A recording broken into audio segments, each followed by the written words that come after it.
You are now listening to the So podcast. Ahora estás escuchando el podcast. I'll put my genius on hold for a while. There's a word for that. I think it's hooker. You're a hooker! I hate your face. Hell yeah! Ha! This is Donald Trump, and you're listening to YSP. Shameless plug. I can feel it all the way down in my plums. Yeah! So the what?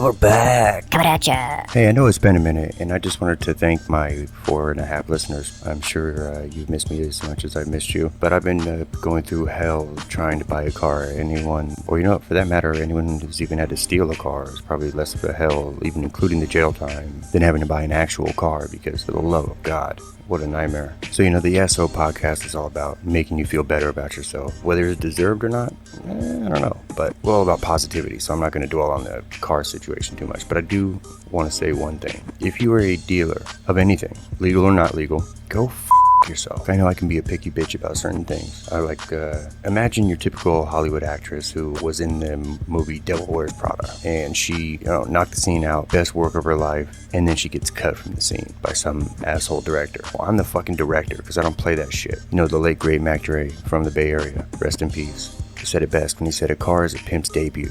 Like when you come through, that's what people see, that's what they associate you with. I mean, we all know people that, you know what they say about guys with Porsches. I'll be honest with you, I have no idea what they say about guys with Porsches. I've just heard people say it, but I'm gonna guess it's not good. It's kind of like when you see like a little petite woman driving like a huge Yukon Denali. I think men driving Porsches is the opposite of that, but I digress. I bought a beautiful 550i BMW that promptly left me on the side of the road. So I returned it. Only cost me a couple grand. Most expensive joyride ever. And since then, I've been a Devil Wears Prada director, cutting these lackluster vehicles for my life over and over again. And it's such a long process. But you gotta do what you gotta do, right? I heard that. There's a lot of crazy things going on in the world right now, so I'm just going to touch on a couple of them because I don't want to leave you guys with nothing. All 4.5 of you, I don't know what you're going to do, what you would do without the update on the 4 stories that I provide. I know it's tough to go through life without knowing about those 4 stories that keep you so well informed that I usually touch. Maybe sometimes I'll get up to 6 stories, you never know. But the first one is everybody's talking about this woman who was trampled to death by the elephant. And then the subsequent Cujo-like elephant came back to her funeral, gave her another trample. My first question is, who the fuck invited the elephant to the funeral? I mean, that's kind of a slap in this woman's face. And obviously her face had already been slapped by the elephant, which is why she was dead. So why would you invite the elephant back to the funeral? The elephant traveled 70 miles to get to the funeral. And honestly, most of my closest friends and family members would not travel 70 miles to come to my funeral. So I guess it depends on which way you look at it. But he's pretty thoughtful. But then on his way out, I guess he also stamped. What do they say? I don't know what they say. Stampede. I guess he also trampled her town on the way out. Like, wow. If I was her grandkids, I'd be terrified at every family function now, right? I mean, you can't go to little Lily's 2nd birthday and not wonder if Dumbo was around the corner to come and take revenge on whatever this woman did to this elephant. Must have been horrific. Or maybe she looked like a mouse. But hey, her and her town will be missed. Oh my!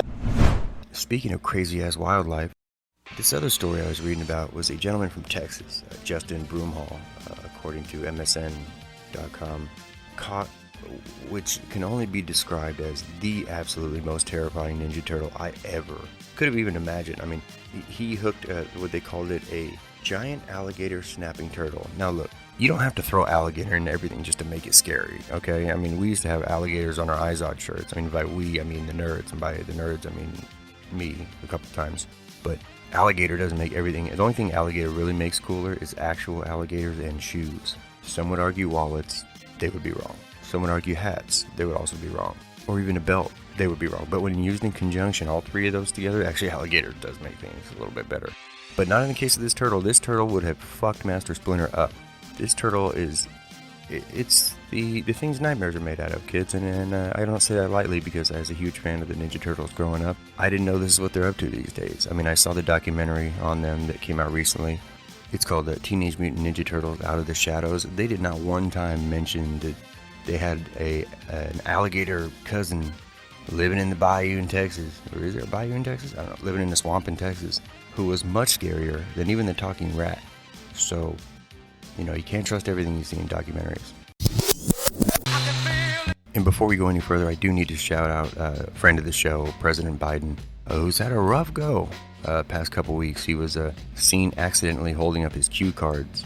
The sad thing is, when you have to put you in parentheses so they know who you is, so you know who you is. If you don't know who you is, you might be the president. But he exposed the directions. I'm not insinuating President Biden would ever expose himself. Although if, let's just all say he probably has. And I mean, allegedly. But you know what? It doesn't stop there, because right after exposing his directions, and I don't mean penis when I say that, unless I do, he had an epic fall. I mean, a bike single-handedly took down POTUS. I mean, our country was almost taken down by a Huffy. That's not good. You knew it wasn't going to go well because you saw the President of the United States wearing a helmet on a bike, and unfortunately he missed the training wheel request, apparently. And it turns out it's not everything is like riding a bike, huh? How you like that? Oh, okay. I see what you did there.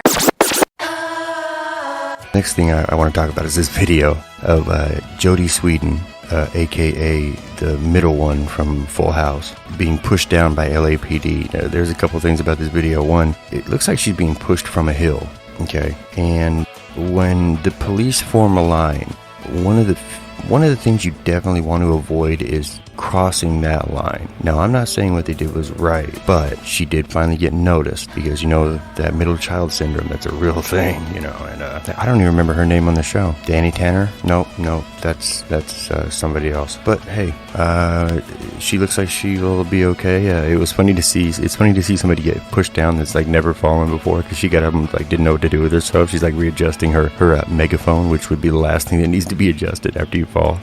And like she's putting her hat back on, like, okay, all right, I'm fine.